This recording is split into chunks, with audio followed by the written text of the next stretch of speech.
Supergirl number 15, written by Mike Johnson, art by Mahmoud Asrar. This is a next part of Hell on Earth, and the last part was in Superboy, and it ended with Superman and Superboy being thrown out of the Fortress of Solitude by Hell. So this issue picks up in Argo City, way before Krypton's destruction, and Kara is taking a ride in a air car with her friend Tali, and apparently it's Tali's car. She hit, I guess, her Sweet 16, and this is her gift. And they're almost about to crash into like a bridge of people. They dodge out of the way. And they're just reminiscing over the fact that Tali is going to be moving to Kandor City and away from all their friends. And he's like, hey, so what happened when you told that one guy that you like, Tak Ro?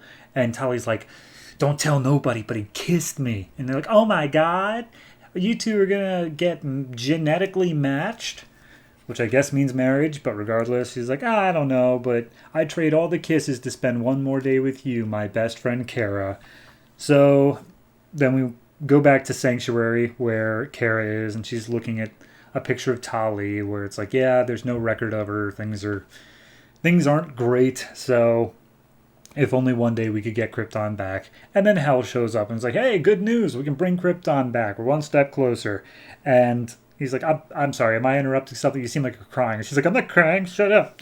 Anyway, I'm fine. What's up? What do you mean one step closer? And it's like, well, here's the thing. I need you to trust me and come with me now. I assure you you're safe. And she's like, why can't you just tell me? And he's like, I don't think that you'll like it if I tell you how it happened, but just take my hand. And so she takes his hand. And she remarks how cold and distant his voice sounds the whole time. But takes his hand and they teleport into the Fortress of Solitude. And Kara's like, wait a minute, this is Cal's fortress. How did you get in here? And he's just like, you don't got to worry about Cal anymore. And then it cuts to outside the fortress where Superman's like, he's in my house, Superboy. He's in my house. And like, I wasn't even able to break into that thing. And that's before he started messing with it. This sucks. And Superboy's like, hey, if you're a Kryptonian, and I'm also partially a Kryptonian, why can't we take on this other Kryptonian? Why is he so much stronger? And he's like, good, I don't know, but maybe we can do it with help of some other people. Wink, wink. So they'll be doing that, I'm sure, in Superman. So anyway, Hell's giving the tour to Kara, and she's like, I've already been here. And he's like, yes, but what about this bottled city of Kandor? And she's like, yeah, I know. Cal said that he's trying to save them, but it's not going so well. And she's like, the only way to save them is to go inside the city itself. And without him even asking her, he puts his hand on her and shrinks her down and teleports her inside the bottle city. And she's like, oh my God, I'm in Kandor. This is just like Krypton. This is great. And as she lands, she sees all of the people there.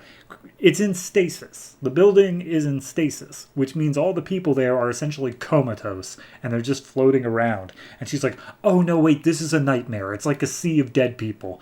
And she's like, no, it's all right. They can be saved. I can save them. I just gotta do what Hell wants me to do. Also, I don't know what Hell wants me to do. And so an astral projection of Hell shows up before he got turned all weird and white and gross looking. And he looks a lot like Superboy, honestly. He's just like, oh, hey, this is what I really look like. This is my astral projection of how I used to look and sound. And she's like, oh, man, he's cute. So they make their way around the town, and they basically say we can save them if we travel back to a point before Brainiac attacked them. And she's like, what are you saying exactly?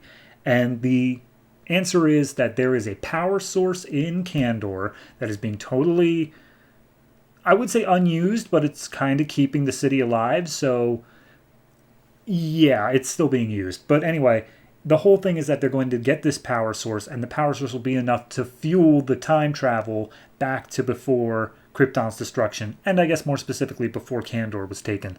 So anyway, as they're making their way through the city, they get attacked by some Terminauts, which are Brainiac's like guards in order to make sure nothing gets out of stasis.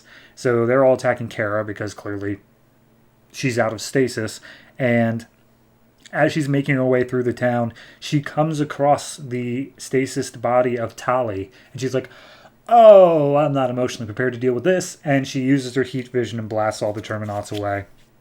So they make their way to the central power station. They grab the quantum crystal, which is what Hell is looking for, and it's just like, yep, go ahead and take that, and then I'll teleport you back out here. And she's like, but if we take this, Kandor will die. And he's like, yeah, but we'll go back to before they were even taken. This whole timeline's a wash. We're done with it. We're going to make a better one. So they teleport out. Hell gets his hand on the crystal, and he's just like, hey, Supergirl, every time that I show myself the real me, I show someone who I really look like, I feel a bit gross. I feel a bit ugly because I know I'm monstrous. I'm totally hideous looking right now.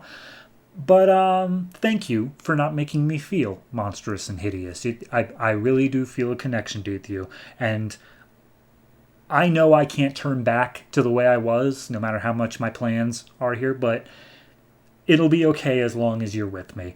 And I guess that's enough that Supergirl goes in and she kisses Hell and says, I am with you. So, Supergirl and Hell. OTP. Anyway, I like this one. I think it's pretty much standalone, but it characterizes Hell a bit more. It gives a bit more leeway to what this side of the story is doing in terms of what exactly the plan is, when exactly they're going back, how they're going to fuel this. It's all pretty much wrapped up nice with a bow.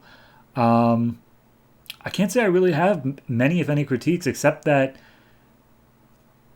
I would say that Supergirl and Hell being paired up this quickly seems strange, but it's twofold. One, in that Supergirl is desperate to have any sort of Kryptonian connection at all, and both Superman and Superboy are like not quite what she wants out of it. Hell's the first one that has been. And also we've seen Hell has some sort of ability to like mentally project and control. Those two things combined, I think out of it somewhere is a good answer. So I'm going to give this one I'll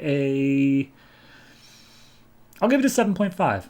I think it's very close to the 8, but 8, I don't know. I feel is reserved for a little bit stronger in everything else, not just a random middle tie-in to an event, but it is definitely a very strong 7.5. So we will continue on with Superman number 15 at the end of the month.